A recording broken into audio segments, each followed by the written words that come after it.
Vous êtes toujours dans votre émission, vous êtes formidable. Une Frédéric cache une autre Frédéric. Ça, c'est ma Frédéric à moi, ma chroniqueuse culturelle que j'adore. Elle connaît tout sur tout. Non, et elle nous pas. Si. Arrête. Je crois en deux choses dans la vie. Ouais. Père Noël et le fait que tu connais tout sur tout. Bon, je vais surtout pas démentir, hein, je ne veux pas casser tes rêves. On va parler de livres aujourd'hui et plus précisément d'auteurs de notre région, notre belle région du Sud, le Grand Sud, qui ont des résonances partout en France. Leurs publications font des tabacs en général. Donc j'aimerais commencer avec un roman qui est pour tout le monde, pour toutes les générations. Elle s'appelle Sandrine Catalan-Massé, c'est une journaliste santé qui est plutôt connue pour son univers de la psychologie et de la parentalité, mais qui s'est lancée dans les romans. Elle en a déjà sorti 2 qui se déroulent tous les 2 à Montpellier. C'est une ville qu'elle adore. Mais celui-ci, le dernier, puisque quelqu'un m'attend, il se passe à Toulouse. C'est sa ville natale, la ville rose. Et l'histoire, elle est très intéressante. On va faire connaissance avec Andrea. C'est une femme qui a échappé de peu à la noyade, mais qui va devenir amnésique et qui se réveille en hôpital psychiatrique.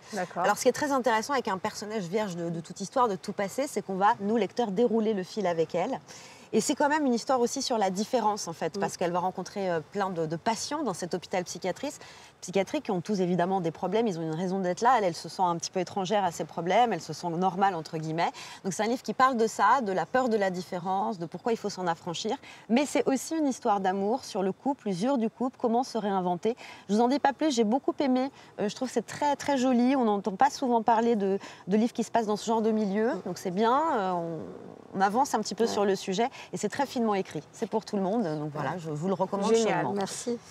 Sinon, autre chose, je ne sais pas, vous, Frédéric, vous aimez les polars? Oui, j'adore. Vous êtes cliente? Oui, je suis une fan de polar. Oui. Ariane, un petit peu moins. Elle sait que c'est pas mon... Bon, donc il sera pour vous, celui-ci.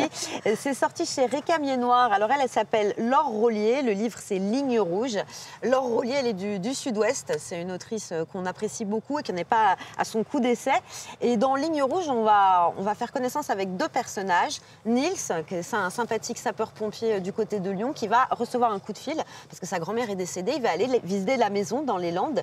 Et alors là, attention, coup de théâtre, il va découvrir une pièce cachée avec des photos de lui depuis enfant jusqu'à adulte, partout dans une pièce comme ça, avec des menaces sur les murs. Waouh.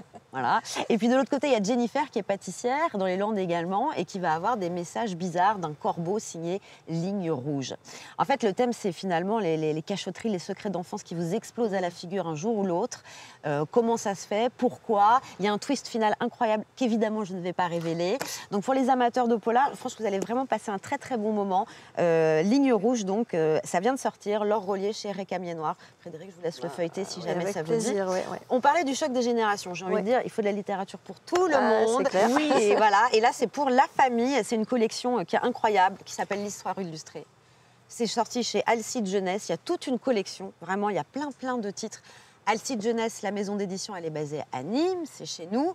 Et donc, il y a plein de titres autour de notre région. Alors là, j'ai pris Montpellier, la capitale du Languedoc à Milan, parce que j'aime beaucoup Montpellier, c'est là que je vis. Mais il y en a aussi sur les arènes de Nîmes, la bête du Gévaudan, les Cévennes. Top. Le dessinateur, c'est toujours le même. Tiens, encore un Frédéric. Frédéric Cartier-Lange. Décidément. Ces dessins, ils sont super beaux. J'essaie de les montrer un petit peu. Ça plaît beaucoup aux enfants. Il y a, comme je disais, de nombreux titres. Alors, ces dessins, oui, mais ça laisse la part belle au texte. Génial. On va apprendre énormément de choses sur l'histoire. C'est toujours axé autour de l'histoire. Donc vraiment, ça, je recommande chaudement. C'est super comme ouvrage. Mais j'ai même pas besoin de faire la publicité, en fait, parce que les enfants, ils adorent. C'est presque comme des bonbons. Les enfants qui aiment lire, à chaque fois, ils tendent la main. On sent qu'il y a beaucoup de succès autour de cette collection. Et tous les enfants devraient aimer lire, mais pour ça, il faut leur donner le goût de la lecture. Et d'ailleurs, moi, je suis maman de jeunes enfants, donc tous les soirs, c'est une histoire, forcément. Et alors non, pas bravo, parce que beaucoup de mamans le font, mais en fait, je prends beaucoup de plaisir. Je prends beaucoup de plaisir à lire aussi ces livres pour enfants. Tu fais les voix ou pas? Bien sûr, je fais les voix. Ah, parfait. Maman, fais-le de manière rigolote. Bien sûr. Voilà, et tu vas leur donner envie de... Il reste un livre. Oui, il reste un livre que j'ai pas encore, mais qui, voilà, je sais qu'il y a beaucoup d'attentes. Il vient tout juste de sortir.